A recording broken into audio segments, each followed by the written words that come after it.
No, I'm not a writer. Okay.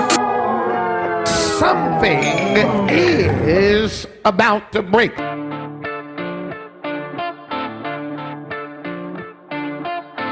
Hey everybody, welcome to About to Break. I'm your host, Taylor Hughes, and this week I'm sitting down in neither one of our homes. Right. Hi, I'm Joseph Tran, and I'm currently across the street. Yes, that's right. Joseph Tran lives across the street from Rob Balchunas, who you've heard on this program, and now he is sitting in between us as if we're mediating a divorce.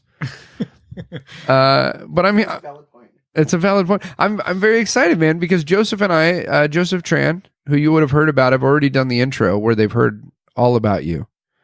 Oh, thank you. But Joseph and I grew up at the Magic Castle together. Yeah, we went through the junior society together. We did. It was really cool. It was really cool, man. One of the best times of my life, honestly. I think so. Like you don't ever meet and have that kind of camaraderie. Yeah. Like ever again. And even in those people you meet, a lot of them are still friends. Like you and I. See, Yeah, that's probably it's why true. I'm doing this. Well, I mean, the podcast amount here. of people that came through our little graduating time period, like that are Yeah. still there, like Joel Ward, Danny Cole, like Yeah, James O'Gain. Matt Marcy. Mhm. A lot of guys still doing it, man. It comes in waves. And our Yeah. time, there was a lot of stage performers. It was, yeah. So And then there was a lot of close-up guys after that. yep. And then now stage is coming back. Well, Stage is coming then back. Cardistry Oh yeah. took over. So it's all Cardistry guys. And now I it's all have like- I have to make myself not be the old guy who's like, well, that's not really magic. Yeah, I mean, think it's cardistry is fine. beautiful. Yeah, I think it's fine. I'm too old. My hands no can't do longer that, yeah. move like that.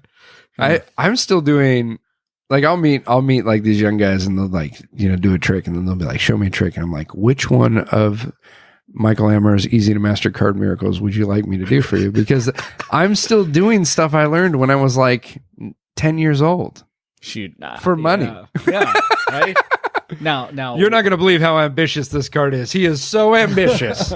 One thing about what I tell some of these guys is like, they do all the sleights and all the cardistry stuff, and then I will still burn them with like a classic something. Yeah. Because at some point in the junior program, I think one of the lectures or something, there was a magician that said, if you're going to learn anything, like learn all the classic stuff, the classic force, the classic top change, the classic double lift, so my vocabulary may be more limited, but all those moves are fucking awesome. It's good, man. Like, well, it's true. Like it tends to be like the older stuff seems like new to people. Yeah. Like I remember Bob Dorian giving me Tarbell Volume 4 and he's like, you're going to do this cards across with these envelopes. And at the time, nobody was doing that. Like, so I started doing it. People were like, how'd you come up with this? I'm like, well, I was just inspired. Yeah. I started, all the cool secrets are at the Magic Castle library. Yeah. I searched for something really old and obscure. Yeah. And, then I randomly pop into the junior meeting at some point as an adult and go, hey, check this out. Yeah. And they'll be like, oh man, where'd you find that? And, well, yeah, I just hit my head one day and then it came to me. Yeah. And then you throw a smoke bomb and you just disappear. Yes, into but a vapor. That's because I'm Asian and all Asians have smoke bombs. Ninja. Sorry, that has nothing to do with magic.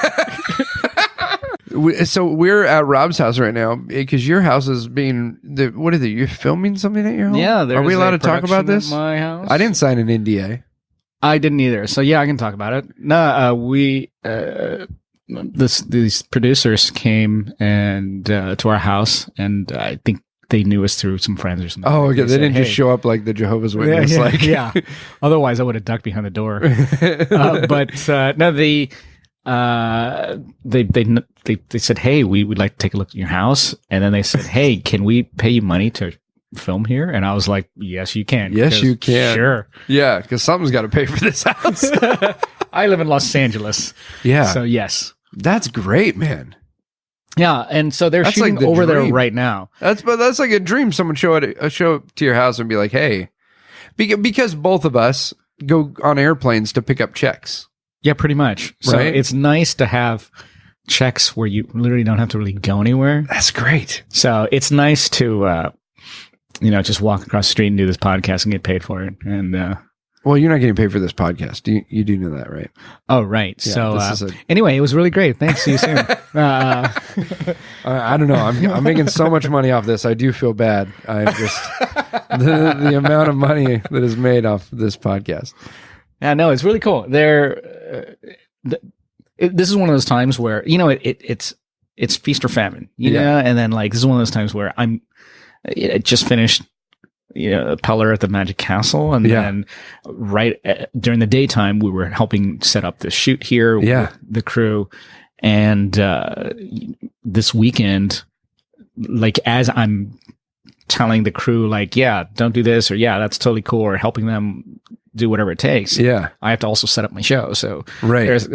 there's right now at the house, there's lighting and camera props and camera stuff, and all interspersed Yeah. with magic props and road cases and whatnot. So this will be fun. Yeah. I'm afraid I'm going to go to my show this Sunday, open up the case and pull out a camera. Yeah. You'd be like, I brought the wrong pelican. Yeah. And then, and then the camera guy will open it up and, It's a streak. find 42 silks 40 Yeah. that open in a perfect bloom, one right after Yeah. another. Yeah. Yeah. And at the end, And he's like, I can't film with this. yeah. Where are you headed right now? What kind of stuff are you doing? I know we do all sorts of stuff all the time. Well, I'm doing a watermelon festival. Not to brag. is this the one like up the street in Granada Hills? Hanson Dam. Maybe. It's like Tahunga area. Oh, sweet. Lakeview Terrace. Sweet. I just sound so braggy naming all these cool places. I know. Aren't you supposed to interview me now? Yeah, sorry. Go ahead. Actually, so now that we're breaking for July, one thing I really have to do is I have to make sure I make time for family. So during holidays, even if people say, "Hey, can you perform?" I'm trying to say, "No, this is my actual vacation time." Because as performers, you have to really pick your vacation time, and it's so alluring to say, "Oh, well, I'm not doing anything. I'll make some money." Now, mind you, if someone wants to, pay me lots and lots of money, right. I won't say no. It's funny. I just send a text message to my family and be like, "Hey, hope you're having a good day at the barbecue." It's always when you make like my daughter just turned 11. My youngest just turned 11. My youngest daughter's 11. Jeez, man, we are old. Yes, I can't believe it. By we, I mean, I'm me. Yeah, you look exactly the same. thank you, Asian skin. Gray hair. Yeah. So my daughter is 11, and it was going to be her 11th birthday. And I haven't missed too many birthdays, but I've missed some stuff. You know what I mean? Like I've had to go pick up money to pay for the things. And so I was like, this year I'm not working on your birthday. And her birthday is May 7th. Nothing happens in May usually, but this May, after I made this big thing about like, I'm not working on your birthday, this insane, like 4 corporate events in a row, like this little tour of corporate events. And I had to say no to it. And I was so sad, but we had a good birthday. It was nice. And then you get to go up to your daughter and go, "Well, honey, you don't have insurance this month. No presents, but I am here for your birthday." Screw you, Dad. Go back on the road. Go back on the road. I need braces. The universe has funny ways of sort of tapping you on the head and saying, haha. Yeah. Because, you go, okay, so you like, I planned a trip with my wife. We haven't taken a trip in forever. And then, like that's when you get the call. Yeah. Hey, we need a Big Illusion show and money is no object. Yeah. It's like, oh, okay. Yeah. Now and then you gotta weigh the balance, right? You Right. gotta weigh the options. Okay, so do I just go and make sure that my wife's happy because I'm keeping my promise of taking Right. her vacation, Right. or do I break her heart and have her slightly mad at me for a short time, Yeah. and get these tens of thousands of dollars? Yeah. And usually when I tell her that, she'll weigh in the difference. Yeah. She'll be like, yeah, okay, you do that. Yeah. Katie tends to be the same way. She's like, yeah, Yeah. do what we got to do. Like, Yeah. days are days. We can celebrate different days, Yeah. And I think it really takes an understanding, partner to bear with this kind of job. And especially because when I've done a lot of cruise ships and I talk to a lot of guest entertainers where like they married not the right person for this kind of job. And all they do is they go like, I got no support. And I got really lucky because, my ex-girlfriend before, she was not really supportive of it. And, I'm glad we broke up because, being on the road all the time and the fact that she's a, bit of a lying, cheating wench, it would have just not been those two factors. Yeah. Those two factors work together. Yeah. They would not go together very well. How long have you guys been married now? I just celebrated an my anniversary, fourth right? anniversary. Yeah. Congratulations. Well, we've known each other like 10 years. So I took my sweet time. You were just friends before then? We met on eHarmony, actually. What, 10 years ago? 10 years ago. I was on tour with Boys to Men. Like, yeah, It was the end of the road tour. And it was it was like the Chinese acrobats. Really? And so did they keep this? Yeah, it was like great. They were like, you're supposed to be in that outfit. Yeah. No? They were like, hey, get in the outfit. I'm like, no, I'm the magician. They're like, yeah, okay, whatever. Get in the outfit. And magicians are fat white guys. Yeah, it didn't help that I always walked in there and I'm like, oh, what's up? I'm here, and it's time for me to do the magic. And they're like, yeah, get in your acrobat suit. What do we pay you for? And anyway, so a bunch of us, we were like, hey, as a joke, let's give this eHarmony thing a try. And really, this is way but before you did Tinder. like serious profiles. Yeah, see, we didn't know that, but eHarmony they ask you like 300 questions. Yeah. To really match you to up. Get your perfect soulmate. Yeah.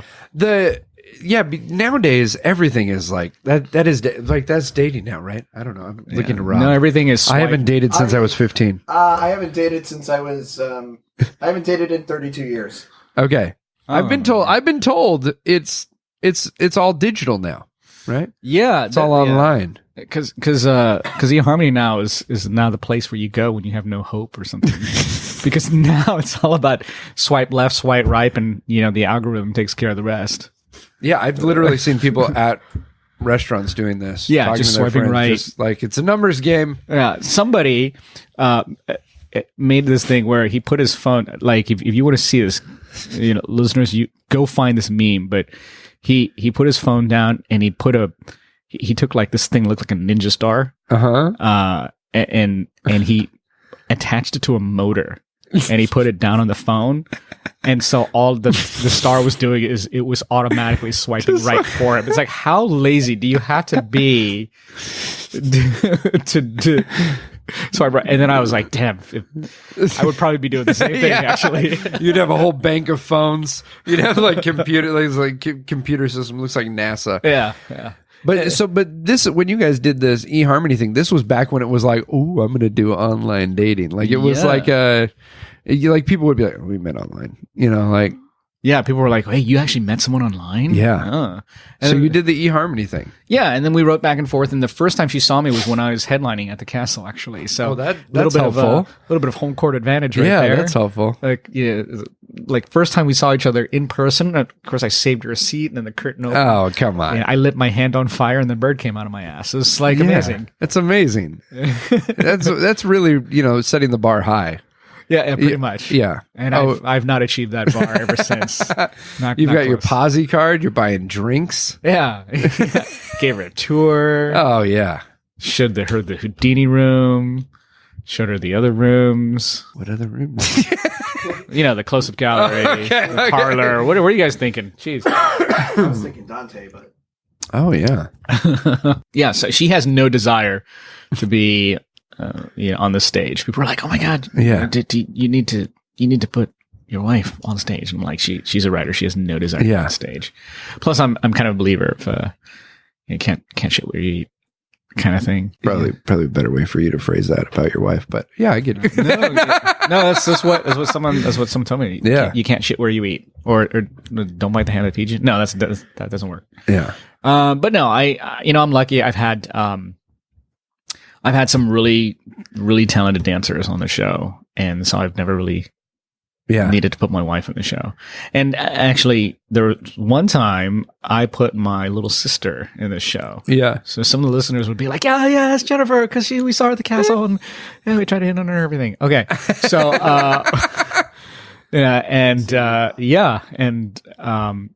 so she, since she was little, she was watching me rehearse with, all the girls. Yeah. And then she's not little anymore. Yeah. And then she filled in, one time at the castle, and everyone loved her and was like, "Hey, you got to bring Jennifer back." And I'm like, "Cool, that's great. Yeah, let's not worry about bringing Joseph back. Let's bring Jennifer back." Yeah. No, we have a great time. It works out. That's awesome, man. Because you know what, I don't want to discount like the husband and wife teams, because they are also they're spectacular. Oh yeah, there's some amazing husband and wife teams. There's a couple that it hasn't worked out well. Yeah, a little bit. But mostly it's great. Mostly it's great. It's just when your wife is one has no desire for the stage, and two is a little taller than you. Yeah. Yeah. Katie assisted me for a few years, but she's always just been like, she's like, I don't want to do that. Like, it was literally like, they're gonna pay us extra if you get in the box. I'll get in the box. Yeah. They're like, let's not do that. There have been days where I'm like, honey, I'm short a stagehand. Can you help? And she's like, I don't want to know how any of these work. What? She still doesn't know how stuff works? She knows how a lot of stuff works. Yeah. But she actually goes out of her way to not learn things. That's cool. So like I still set up some of my show in a different room because she really doesn't want to know. Oh, that's cool. Yeah. I kind of think she knows and is just like trying to be nice to you. But that's amazing, man. By now she's seen my dove act enough where she's like, I know where the doves go. Yeah. but like the needle swallow. Yeah. She doesn't want to know. She just... Does she get creeped out by the needle swallow? She just wants me to assure her that I'm not going to die doing it. And I told her I'm 98% chance certain that I'm going to die with this. So that you're going to die with it? This is gonna She does not like that joke at all. Yeah. But so you're pulling the thread. Yeah. Blockhead, where you nail the nail in your face. Oh, you know the bit, the old sideshow trick. Have you ever tried it? No. No. But other Taylor has. Oh, Taylor Wong. Taylor Wong can do it. Oh man, Mark James taught him how to do it. Have you ever tried it? I've not tried it. I have a slightly deviated septum, and every time I try to stick anything up there, dude, I start cringing it. So I tried it one night while the family was asleep. This was probably 5 years ago. Family's asleep. I've studied a lot. I've seen diagrams. I've read books. I've watched videos. I know what's going on. I've had friends who have done it. So I know exactly what to do. And I do it. And then I freak out. I'm like, wait, what if I just killed myself practicing a magic trick? I could have, Like, we're not total. Like, everyone who does it, it's like, there's a void back there. And if for those of you who are listening right now, human blockhead, you take a nail and you hammer it into your face. It's not really a trick. Anyone can do it who wants to hammer a nail into their face. Yeah. There's basically everyone's head has a big hole in it where you can shove nails if you so choose to try. Yeah. But I figure, there are things that you do for the audience. There are things that you do for yourself. That night, it sounded like you did it for yourself. I did it for myself, and then I was like, no, not for me. Yeah. What if it was my thing? What if became? What if I realized that was like my vibe? I would be going to every show. God, do it. Do it. I'm not even part of the show just beforehand, just to get myself ready to go on stage. 45 minutes of blockhead. Yeah. Can you do this rusty one? Yeah. I did a corporate event recently where they wanted, I was emceeing and they wanted us to do like their team has talent show. And so they had people from all their offices around the country submit to do it. And this one guy was a sword swallower. But I get there and he goes, yeah, I couldn't fly with my swords. That's serious. So it was like, I went to Walmart and he bought like a really long screwdriver and like spoons. And he's just up there going, like just gagging himself on stage. Please tell me they had that. I did one of those shows where, it was like it was a Got Talent kind of thing, and they're like, "Hey, so we're gonna have you open," and I was like, "You might wanna let me close instead." You're gonna open for Swanee River, and they're like, "No, we want to have you open." So I said again, like, you might want to consider having me close because I'm the hired gun. You want to have me close. I told them in a very nice way. I know you're all excited about this. I do this every day. Yeah, and they're like, "No, we want to have you open." And I was like, "All right." So I opened, and then and the part of me who sat through so many corporate events to the point where you're performing, I'm like, sure, I'll open. I'll open. So you open. Reset earlier. You open. Shoot. But I opened, and what did you close with? The thing you're opening the show. You close with. Oh shoot! Well, that time I opened with Dub Act. Boom, and that was it. So I closed with Dub Act. That's all they wanted. That's all they wanted. 10 minutes later, produced the rabbit. Yeah, and the audience goes nuts. Oh yeah, and then literally the next guy. Comes up like, "Hey, okay, here's Got Talent." I introduced this guy. All right, here he is. He's a great spoon player. And his face is just like, he's like, he's like, "I'm pretty good at the Sudoku." And it was great. And it was really great because I kid you not, like, so I'm, doing the bird act, people are like, "Oh my God, woo, ah!" And then I introduced this first guy, and for the next 4 very quiet minutes, you just hear just the clacking of the spoons, and then he finishes, and everyone's like, "Hey," except for his 3 friends, like, "Woo, Steve! Yeah, all right, man, you fucking killed those spoons, man." I can't believe he did it. Can you believe he found that bar with the birds?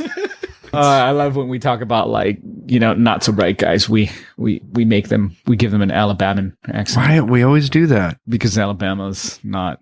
Yeah, except the corporate events in Alabama. We love you guys. Yes, absolutely. Love them. I'm going to Branson. Are you? For 6 weeks. 6 weeks. I'm in. 6 weeks. 6 weeks without seeing your family. No, they're coming. How excited are you? Oh, they're coming. They're coming. Oh, bummers. But okay, cool. No, not bummer. I'm excited. We're great, bringing the dog. We've got an Airbnb. Airbnb. I'm just going to live in Branson for like 6 weeks. Well, shoot. Then whatever you make during those 6 weeks, we'll pay for the trip. I know, right? It's expensive flying with dogs, man. Oh, we're driving with doves. Dude, you're driving? We're gonna drive. Oh man, I hope you don't have an SUV or something. No, we got a mom van, a minivan. Minivan? Nice. Got a Honda Odyssey. All right. It's our second one. We wore out the first one. Going from here to Branson, Missouri. Man, with a trip that long, a family of 4, 4 hours in that trip, that van must smell like cheese and feet. Have you noticed that bad feet smell like cheese? They smell like Parmesan cheese. This is a disgusting thing. Why did I just say that on the podcast? Yeah. We just had this conversation with my kids the other day. Yeah, well, I don't know about the Magic podcast, but I think this would be great for the Foot Fetish podcast. Parmesan. And if you give $5 to Patreon, we will send you photos. Yeah, there you go. Yeah. Of Rob's feet. Yeah. Actually, we'll send you $5. Right. We'll send you $5 if you look at our feet. Yeah, Rob is wearing black socks now. We have an opposite foot fetish. We just want you to look at our feet. Well, just look at it. Rob is wearing black socks right now, and it looks like that one porn video where, like, two people are getting on. They're all naked except for that one, except the dude just has randomly these pair of socks on. It looks all weird. Yeah, that's what Rob's wearing right now, folks. And he too has nothing else on, so that makes it twice as weird. That's why it made you think of it. What is that? What is that sign? What is that sign there? This is it says, okay. Now playing candy for dinner. That sounds like the movie you were just talking about. That might be the movie. For all I know, they're shooting adult video at my house right now. Yeah. Do you know what they're shooting at your house? They're actually shooting a horror movie. Oh, really? And they like that our house looks kind of old. And oh, wow. And everything. And they went in and they painted the house. They painted it? Yep. I had to move all my road cases. So so they can use parts of the garage, and they did my hallway and everything. We have weird lives, man. Yeah. Hey, I think as artists, you gotta like keep a lot of balls in the air, especially when you got a family and you've got mortgage, something, steady payments and stuff. You gotta kind of have a lot of balls in the air. Plus, as an actor, I'm always, as an actor and a magician, I'm always hunting for that next job. Let's talk about that, man, because you playing the part of an actor, right? Yeah. Magician playing the part of an actor. It's funny because most people would go, "All right, I've got a job that brings me a lot of joy. I get passion from it. Mm-hmm. It's what I want to do, but then I need some steady income, so I'm going to get another job that provides income, maybe not as much, but you're full in on the joy points, buddy." Oh yeah, I'm very fortunate to also though do this full time. When those things pay, they pay well. They do, and it's a combination of they say like when you're a magician, especially when you do it full time. The way I see it is you're a small business owner. Oh yeah, you've got a business to run, and that includes not squandering the money you make and making smart decisions and everything. That sounds pretty easy, but I find it's, it can be a challenge. And then, about, I don't know, like 15 years ago, I was doing all kinds of jobs. Like I was building sets and, I was editing and, I was just doing all kinds of side jobs. And then I said, you know what, if I'm going to do this, if I'm going to give the arts a full-time shot, I better give it a full-time shot. Yeah. So I literally quit my cushy production jobs and any side jobs. And I said, okay, I'm going to do acting and magic full-time. Yeah.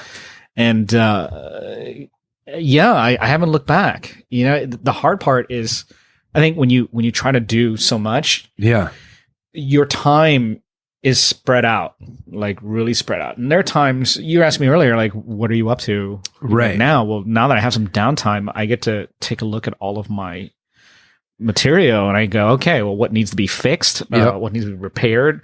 What promo needs to be updated? Yeah. So, that's the business part right there where I gotta, how many thank you cards I still have to write? I'm behind on about like 30 of them. So, yeah. You're like, thank you for having me out to the 1996, Christmas party. Yeah, that was great. I, dear Michael Dukakis, I really enjoyed meeting you. Thanks for having me at your party. Best of luck with your presidential run. No, you're right, man. Like, because you want to diversify what you're putting your focus on and your attention on, and you want to have a lot of different things going. But then there's that balance of like, okay, where do I put my energy? Yeah, and you can kind of get in this, not a holding pattern, but this limbo of like I get overwhelmed of like, there's so much stuff I want to do. Yeah. What should I do first? Yeah. And honestly, actually what's helped me is to pick and look at the different things that I do as having some kind of similarity with each other. So I can't be a magician and a barista. Right. They're too far apart. Mm. But if I'm a magician and, an actor and a voiceover actor. Right. Those things all can work together and connect. Support one another. Yeah. Yeah. And then even when I used to do photography, like, in working with, I worked with actors. I didn't do glamour photography. I worked with actors. Yeah. And so everything that I do, I try to see it as the same way. If there's a core thing connecting them, then my brain is not just solving the details, but it's always looking at the bigger picture. Yeah. And I mean, like when I get on stage, it's all about theatrics. Yeah. And when I'm acting, then it because of magic, I'm very self-aware of where I need to stand for the camera and Right. finding my light and everything. So yeah, they definitely complement each other. Well, in being a showman and putting together a show from start to finish, it really helps you understand other projects that you might do, whether they're, you're doing a shoot for someone else. Like you start to go like, oh, okay, I get what's needed as a whole, not just my part that I'm doing. Yeah. Yeah. In fact, I just got a role where I play a restaurant owner who does magic. Oh, that's awesome. So now- Dude, you're Max from Saved by the Bell. Yeah. The only difference is I own a Chinese restaurant. Oh, Yeah. dude, I want to go to a Chinese restaurant that does. With this Did you magic? ever work for Pedro Chan? Oh, I you never got remember a the- chance a to. I golden remember dragon? Pedro. I remember Pedro really well. Dude. I was always on the road when he's like, "Hey, go do this for Right. me." Maybe I think I might have done it once. I think when I was a junior, because I lived in Azusa at the time, so it was still like a good 30-minute drive. Yeah, And and he wanted you to do all like the big fancy stuff. oh, dude, Yeah. I remember doing like an illusion at a dim sum at 11 o'clock in the morning, and had my parents drive me with this illusion, and I think I made like $17. Yeah. It's like, but at least he gives you all the dim sum. that you was want. yeah, dude. But I'll tell you what, Yeah. That was good dim sum. I made it up with dim sum. Yeah. He didn't book me again. He's probably that guy by eats the too end of the much. day, Yeah. he's like, "What happened? Yeah. We lost $4,000 with dim sum." I ate a lot of dim sum, man. Yeah. See everyone. Taylor was smart. He also carried a pillowcase with him, Yeah. and anytime they push the carts nearby, he's like, "Hey, just leave the cart. Come back in 5 minutes." Yeah. Yeah. Just nothing happened. You didn't see anything. Next time you tried performing there, Pedro's like, "Hey, you go now. You don't come back here no more." Too bad, man. Too bad. Oh, speaking of accents, did I tell you the one time? I feel like we need to tell everyone who hasn't looked at the photo. Joseph is Asian. Yeah. So it's okay that he just did that. I know Yeah, it's totally okay. Everyone's clinching right now. Plus, based on the reviews, I hear this podcast is slightly racist, so I feel at home here. Well, we've done a series. Yeah. So, those of you who've seen, parts of my act, sometimes I walk out with the Asian accent. I walk out, I'm like, you did that at a show. I walk man. out, I'm like, "Hello, my name is Joseph, and for the next 2 hours, I get to show you how to make the magic." Dude, you And did I that wait for us the eyes at- to roll. But dude, we did. We were doing Jokers and Aces at Nerd Melt. Oh yeah, And you came out and did that, but dude, you went with it like a long time to the point where everyone was just like, I guess this is how this guy talks. yeah. I guess this is how he sounds. Yeah, some shows I run it with it for a whole long time. Do people get really mad at you? No, they are like really supportive. That's got to be weird to like do a whole show and talk in a voice that isn't really your voice. Someone is my crew, like my friends have dared me to like do the whole hour and just in the accent, and then literally right before I, thank you very much. And anyway, my name is Joseph. Good night. And do that.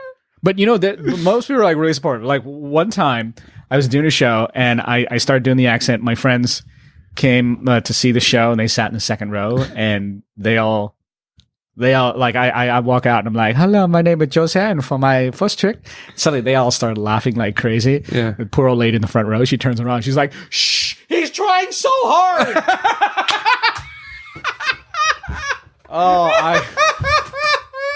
I broke character so fast, I lost it. And that story made it into my stand-up set. Like that story was so funny, it made it into the show. So anyway, the next thing I do is I go, "Hey, by the way, I know what some of you are thinking, but I'm not that kid from Indiana Jones." Yeah. And then I show him a picture. Yeah. And you put the cap on. Yeah, You put the I put the cap cap on. on. Yeah. I actually look like that kid. Yeah. Well, I was doing that bit at the castle in the palace, Yeah. and after the show, a bunch of these folks called me into the house. They just kept flagging me down. So I said, "Okay, hi, my name is Joseph. What can I do for you?" And they parted ways, and they said, "Do you do you know this guy? And behind them was literally the guy. No from way. Indiana Jones. Yes. That's amazing. Jonathan Kui Kwan, his name is. No way. And it was like, we people were laughing and we just stood there for a moment. We gave each other a big hug. Super nice guy. Yeah, nicest guy in the world. And that's awesome. It was so, man. he was like, dude, I just wanted to come here and enjoy a show. I didn't think I was going to be in the show. That's so funny. I was so surreal because I he was was like, in dude, Goonies too, Goonies, right? yeah. Oh, dude. Data. And you know, I made Wings of reference Flight. to that. I'm like, you know, booby trap, and he's like, and yeah, he it's totally random. I did not invite him. He came on his own accord, and it was a really great moment. That's like, so just fun, some man. of the strangest things can happen in showbiz, man. Isn't it weird? Like, you think like this, yeah, dude, it's such a small world. Yeah, like, this guy's never going to see this. It'll be fine. And then, that's fun, I'm just man. glad he didn't come to me and be like, dude, Yeah. what the hell you do me? Where's my check? Yeah. Cease and desist. Yeah. Oh, man. dude, you're like, oh, that's my opener. But I got sued out of my opener. he was totally cool. Like I was on a high for the rest of the night. So Jonathan, if you happen to hear this episode, cheers, man. Thanks for being super cool. Yeah, man. Yeah. That's amazing. So I want to talk about, because like you talked a little bit about like doing different types of roles in the industry, everything from acting to being on the other side of the camera and doing all sorts of different stuff. Is there anything that stands out that you were like, that's one job I never want to do again in entertainment? You know, I love it all. One of the reasons why I love being an actor and a filmmaker, and as well as magic, is I love the process. Like all of these different minds getting together and working towards this one cause. Yeah. So I'm really lucky to be able to do, you know, this job for a living and really enjoy it. And honestly, sometimes I forget, you know, when you travel and you're on the road all the time, and or you go to auditions and, you know, you get a really good audition, and then, you know, the white version of me gets the role. Like Steve Valentine booked it again. I have to put it in perspective. And yeah, I got to put it in perspective and be like, yeah, wait, I do this. I do this. When is it like not cool? I think it's not cool when people don't appreciate the amount of time that you put into it, right? With a combination that they don't want to pay you a lot or anything for it, and they take your job, whether as a live performer or an on-camera performer, they take your job and they belittle it, you know, because it takes a lot to get here to make shit look simple, right? And then they're like, "Hey, you want to do a show from some exposure?" And you know, and that's fine. That's actually fine. You know, it's the people who are like, "Okay, you get in this corner and you do your whatever. You just you're like an afterthought. And your ambiance entertainment. You know, and luckily, I think especially with the resurgence of magic, for example, that people there's a rarity shift going on. I feel like there's even, I mean, most of my stuff is corporate entertainment, and there's a huge shift to where people are starting to you know, I think because of like the Fool Us and Got Talent shows, people are like, oh, magic's fun to watch. When I first started consulting for some of these reality shows, like I taught James Corden some magic, and dude, that's fun. Yeah, he's super cool to work with, but and the time is like, it is the day of. I get maybe 20 minutes with him. Yeah. And then we got to go to the floor and rehearse. And then once we finish rehearsing, 10 writers descend on them and adjust the monologue. It's crazy. And then maybe I get like another maybe 10 minutes with them to kind of adjust anything. Yeah. So, but yeah, for some of these shows, some of these magicians that I've also helped and whatnot, like sometimes these shows before, when these shows were first coming to prominence, you know, it was almost like a joke. Like, here's this magician coming in, and you know, if it wasn't a name that people knew, then they were like, the producers were like, kind of like, yeah, okay, just stand over here and whatever. But now that magic's had this not cool resurgence, like people that I'm seeing, you know, the people that I'm working with, they're like, wow,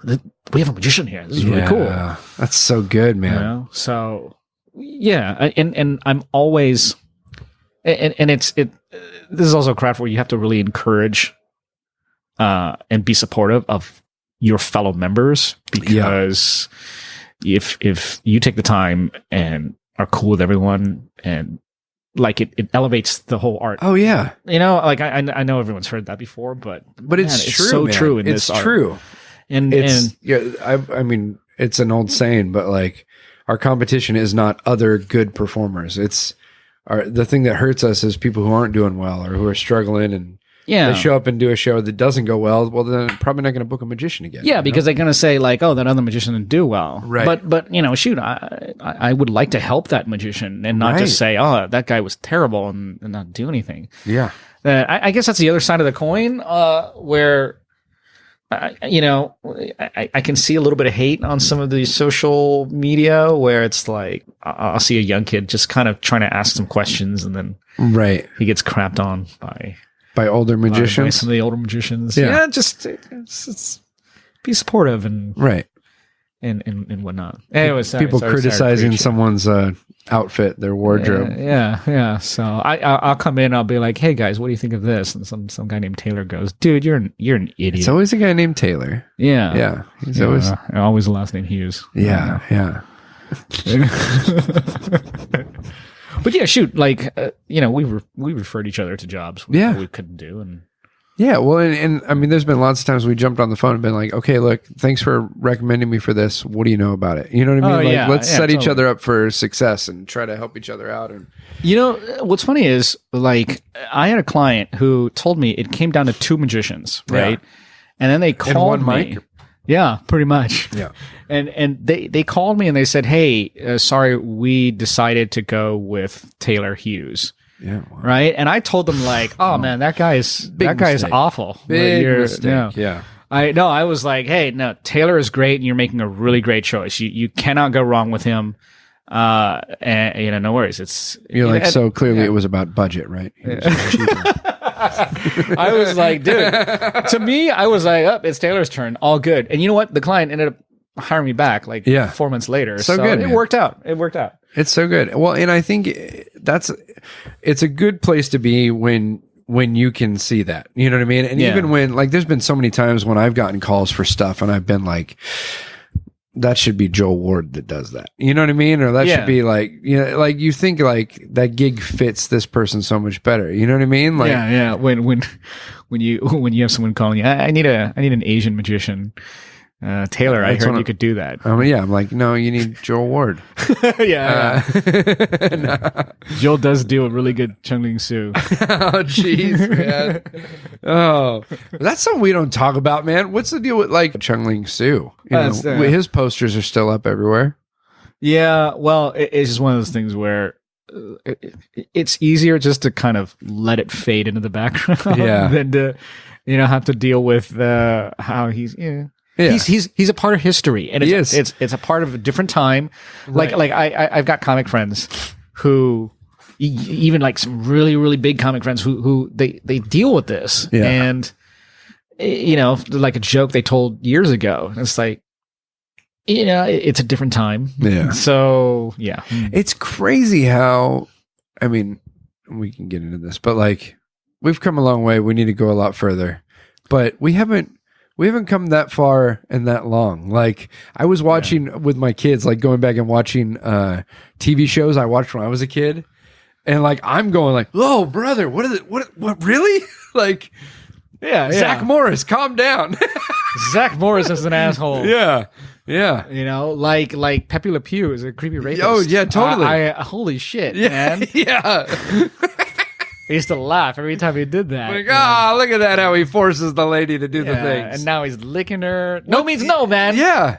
Fucking Pepe. Sorry. Pepe Le Pew, man. So yeah, it's changing the times. Especially, like, I do a lot of college shows, and you got to be real careful with some of the jokes, because they can really offend people. And I don't fault, some people fault the audience. I don't fault them. It's just like our craft always needs to evolve, right? That's why it's art. And then so when you get when it's a change of the times, I can't, like, I have to be careful. Like that, like I have a joke in the show where, like, I'm trying to read this girl's mind, and then I lean and try to kiss her. Like I can't do that. Right. You know, I can get away with it, sure, but like it's just not worth it. Yeah.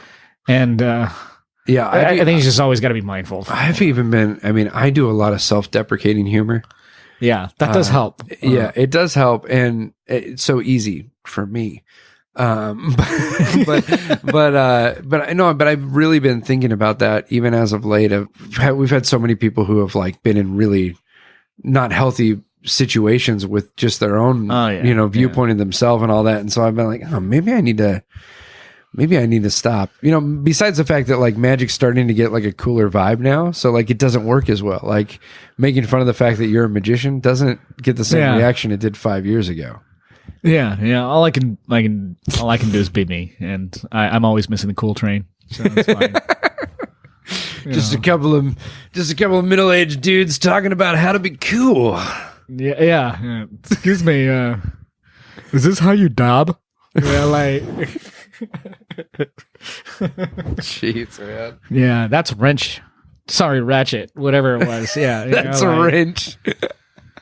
Tries, man, especially when I do college shows because I'm, getting older. Are you still doing colleges? They literally, they stay the same age. It's like a pushing balls at the time, right? And now, luckily, my wife and my sister kind of helped me make sure that my lingo is not old. She's like, honey, don't say that anymore. Yeah, honey, no one's planking today, Joseph. Quit talking about planking. Yeah. Shoot. Excuse me, bro. Please stop doing the Running Man. Yeah. Oh no, the Running Man's awesome. You know why? Because it's retro. Yeah, it's a cycle. Bell bottoms are coming back. I don't know if they're coming back. I saw them. Are they coming back? Is it a thing? Everything is coming back. No, everything is coming back. Bell bottoms are they going to be a thing for hipsters? All they do is they just pick things that are not cool and then they make it cool again. Right. Damn hipsters. Until everyone's doing it. Damn, Joseph Tran back. You bringing Joseph Tran back? Joseph Tran back. Joseph Tran has never left. Dude, your Barbie bit is still one of my favorite bits of all time. Oh, thanks, man. I cut that from my show a little while back because you gotta keep replacing with new material, and then literally like people got really pissed. It's such a good bit, back man. in the show. It's so fun. And then or there are times where I just don't do it. And I'm like, hey, where's Jennifer? We came here for Jennifer. We came here for Jennifer, not magic. Jeez. Yeah. And I was like, dude, I'm not there. So I thought she's not here. So get out, creepy 40-year-old, 50-year-old magician trying to hit on her. Soon dating is just going to be no more online. It'll just be you go to a magic show and that's where you meet people. Yeah. Just folks, please don't be creepy to my sister. Yeah. Man. Is your sister single right now? No, she's in a relationship. So please, guys, don't be creepy. I mean, don't be creepy either way, even if she was single. Yeah. I mean, like, actually, people are really cool at the castle. There's only one guy that's really creepy. I won't mention his name. Ooh, but dude, you were so creepy, man. Like, seriously, I was trying to be real nice and everything. Wait. Was that the name you weren't going to mention? Oh, shoot. Are we recording? I'm sorry. Oh, man. There goes our friendship. I love you, Matt, but, you're really creepy from my sister. My God. It was bad, man. And then you stole Chris Hart's lines that he does in the show. Wait, what? Yeah, he stole Chris Hart's lines and does the show. Are you cutting this? You can leave it. Whatever, dude. I'm not editing this. Man. This is going to go viral. Yeah. Oh, man, it's going to be huge. Well, there's one less follower on my Instagram. That's cool. No, wait. I want to hear about these lines that were stolen. Use them in the show or use them at the bar? Another magician uses some comedy lines of his in the show, and then are you now trying to not say the names you've already said? Going back, like you're trying to not. You said Christopher Hart. Just to clarify, you said Christopher Hart. All right. We're gonna have to edit this now, man. Yeah. Oh, so good. All right. So okay. So no, I'm gonna make sure you get a lot of work, so you don't have time to edit this shit. So Chris Hart has some funny lines in his show. Oh yeah. It and used it on my sister in the green room, and it was literally the fucking creepiest thing I'd ever heard. And I was trying to be real nice about it. Put it under your pillowcase? Yeah, that's what? Yeah. And then actually said, I've had like 2 ex-wives, and then he turns to my sister and he goes, but if you play your cards right, you can be my 3rd ex-wife. And I was like, wow, what the fuck? And the thing is, my sister's her own woman. So I didn't want to like just jump in and be like, dude, hell, man. I wanted to like let my sister, just handle it on her own. She's a grown woman. And she's like, oh, cool. That's really funny. Cool. And then we walked back to the dressing room. She's like, who the hell was that? That was the creepiest thing I've ever heard. Yeah. Was he wearing a smoking jacket at the time? Yeah, he was just performing. Yeah, and look, I your work, but you're one creepy motherfucker, man. Like, dude, you gotta lay off, man. Oh fuck, are we recording this still? The views expressed on this program do not necessarily reflect that of the host. Oh man. Oh. You're gonna have to beep out the swears. So yeah, the swears. That's what it was. No, not at all. Good times. Well, all right, dude. folks. Well, you're a great interviewer because I came here specifically saying don't talk about our creepy. Here we are. My favorite is that you keep reiterating it. That's great. Yeah. However, one of the best dove acts I've ever seen. Right. He doesn't do it anymore. Yeah, so there you go. It is a classic. He's that dove act was the best dove act I've ever seen. Yeah. Yeah. The first time I saw him do that, I was like, there's no way I'm going to ever achieve this level. And especially now, right?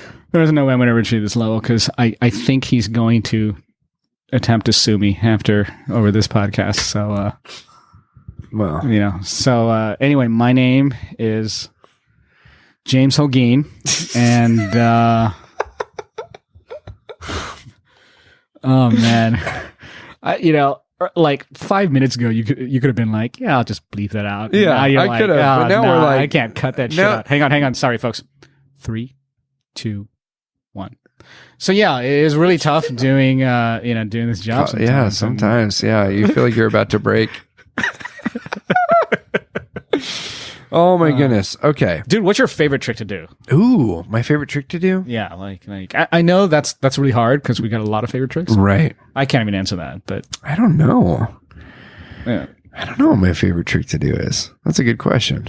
No, you know what? Okay. I have a current favorite where I have a bunch of people write down a bunch of names. Yeah. And then I do a confabulation like the show. Well, I've tried like 40 different boxes on how to, do the force. Oh yeah. And I found the simplest thing using like a cube. I forgot. I need to give proper credit to this guy. His name escapes my mind right now. Apologies. But yeah. There are some non-magicians that listen to this. Yeah. Well, I mean, not now. They're gone by now, but just a heads up. Okay, so you figured out a new way to do it. No, it's an old way, totally old school way. You use a basic cube and then you use like a flap to it. And I was oh shoot. Now the reason why it's my favorite is because I'm about 2 hours ahead of them. I don't have to do anything, and the thing also cost me like $2. So I've got one I'll give you after this. Yeah, okay. That I think might be your new favorite way to do it. Oh yeah. Yeah. Anything where you in your head you go yeah. Dude, I'm playing I just started playing last night with I don't even want to say it because nobody's doing it, but they'll do it when they hear it. Anyway, I'm gonna say it anyway. It is I think it's a Benson thing. It's like put a handkerchief inside a glass bottle and then it disappears from inside the bottle while you're holding it like this. Oh, that's a great trick. Yeah. It's killer, man. You know what? So I've been playing with that as an opener. I have not seen that trick in forever. Yeah. I want to do that trick now. Is it available? Dude, I was playing with it last night. I have here, I'll show you. You heard it, Taylor. I'll show you a video. Look at I was playing with it last night. We're watching a video. Yep. Folks, you should watch a video I'm wearing a coat. I always wear a coat when I practice magic. It has nothing to do with the trick itself. This is good. He's going to do it. He's going to do it. This is it. This is the thing. There it is. Here it is. Ready? And there it is. It's gone. Flash. I saw it. It would be better with a CVS receipt. Yes, it would. Everything works better with a CVS receipt. That's great, man. Yeah. I couldn't see it. Like, oh man, can you do that in like that Apple slow-mo and stuff? Yeah, you can. You can slow it down. I would. You can slow it down. So Isn't that fun? Yeah, Eric Buss does a great routine. Let's just start talking about other performers. Eric Buss does a great routine with a CBS receipt. Love working with Eric Buss. I also heard someone in the green room doing that same routine to your sister. Yeah. I don't want to mention a name. Yeah. So. All right, you know what? If you know who was doing that, tell me that name so I can go find him. And, stab him in the face with a Ninja Star. Ninja Star. Yes, 'cause all magicians have ninja stars, or all Asians have ninja stars. All right, so we're off the rails. Joseph, how can people find you? Specifically, how can find you? You cannot find me. I am. I'm gonna get a phone call really soon. I just blocked you on Facebook, so there. Oops. What's happening right now? I have no idea. Obviously, this podcast is not going to go to print. This is never going to get aired. No one's ever. Well, we're going to have a long talk after this podcast. Anyway, so you want to find me? Just search Joseph Tran on Google, and you'll find me. You'll find everything you need. Also, there is a glamour photographer also named Joseph Tran. Really? Like a fuzzy photos guy? Yeah. Let's just say like lots of baby's breath? No, not even that. For a long time, if you searched Joseph Tran and went to Google Images, you would find his portfolio. Okay. And his portfolio has a considerable amount of beautiful nudity on it. And people would come up to me, like graphic designers would come up to me and go, dude, have you ever, Googled yourself? And I'm like, yes, I have. And you're welcome. I hope you enjoyed the ride. That's hilarious. Because, he's great, by the way. His name is Joseph Tran. Too, yeah. So in case you want to look him up, search Joseph Tran in Google. I came here expecting all right, well, I guess I'm going to give my take on what it's like to be a magician. We did that. We talked about that a bit. And then here I am. I've gotten quiet. I have so many things I want to say, but I'm going to say them after I push stop on the recording. Here I am about to get sued for slander and libel. I don't think so. You're speaking your truth. Yeah, you had an experience. Yeah, you had an experience, and you saw something, and like they tell us to do on the subway, you said something. Yes. Yeah, that's good. Hashtag no means no. So. Yeah.